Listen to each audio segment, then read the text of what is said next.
Okay, so yeah, one of my favourite books is The World According to God by John Irving. I don't know if any of you have read it. It's really good.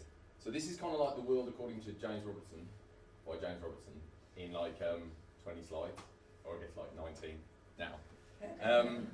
And basically, the main thing I want to start with is the way we organise society is rubbish. I really don't like it. The thing that really upsets me though is like the relationships, right?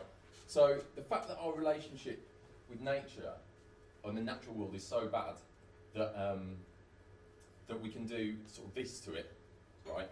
That this planet that we live on can sort of endlessly sort of provide us with the means to live, and then we take from that and then just sort of dump on it and pollute it and destroy it. I just think, what is with that? What kind of relationship is that?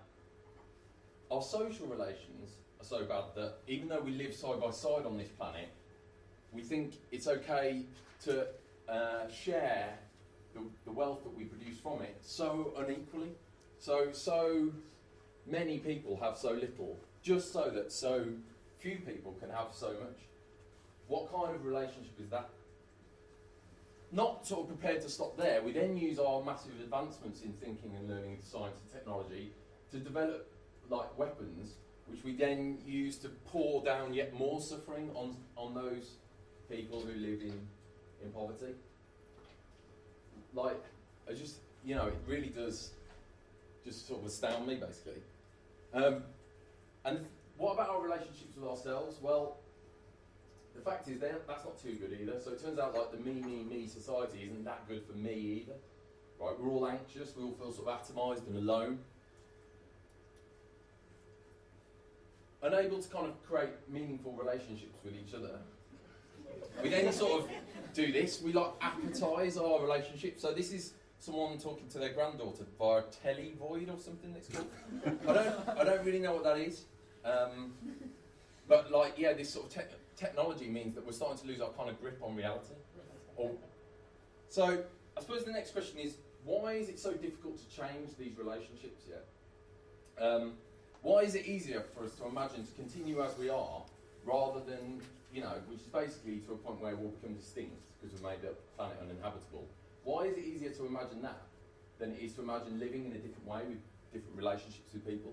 I mean, part of the reason is that when we try, we get hammered, basically. But also because power isn't shared either, right? Power exists kind of supranationally. Yeah, so it's very hard for us, even within our borders, sort of, to define our political sort of destiny, right? But one of the ideas I've been playing with recently and sort of really interested in is that actually this system isn't maintained through sort of physical violence that much. A lot of the time it's actually maintained through a kind of internalised set of systems. And so there's a bunch of different sort of theorists that have written about this quite a lot that I think are kind of helpful. So one of these is the sociologist Bourdieu, who basically talked about that in society there's a kind of set of unstated assumptions or kind of unquestioned, unconscious opinions that kind of define what's natural. They sort of define what our common sense is, and he called this the doxa, right? So one of the ways of explaining why it's so difficult to change our relationships is that this sort of neoliberal doxa sort of limits what we think is possible. So as Gramsci would say, our sort of faith in in the market has become so dominant that it's achieved sort of hegemony.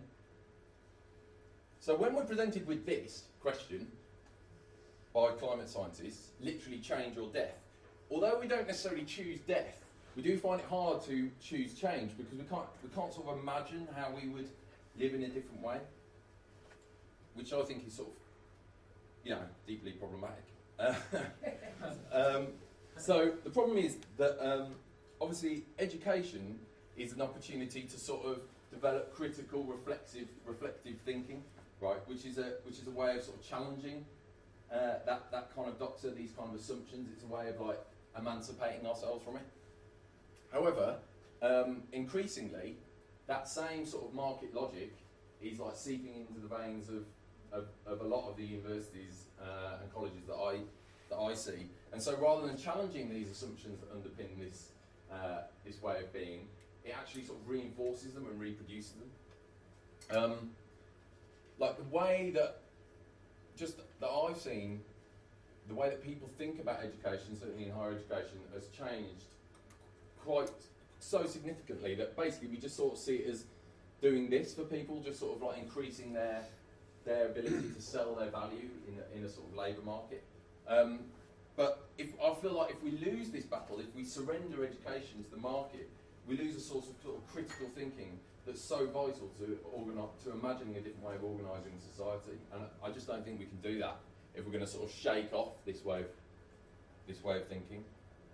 So I work with students and student unions primarily because I see them as an independent organisation that are founded on intrinsic values, like the ones we've highlighted with the red dots, helpfully, of like collectivism and equality. So I'm convinced that they're a sort of source of a different kind of logic on campus, and like a source of a potential sort of new common sense for how we think about education.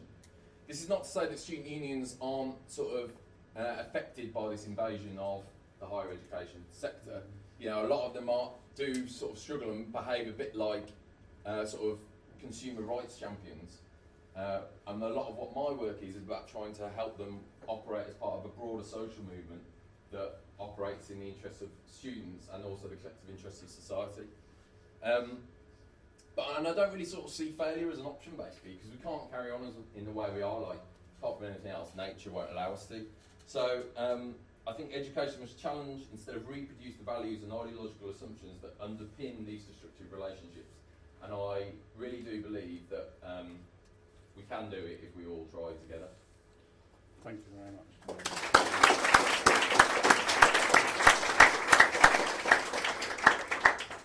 Okay, I'll invite Rob to come up.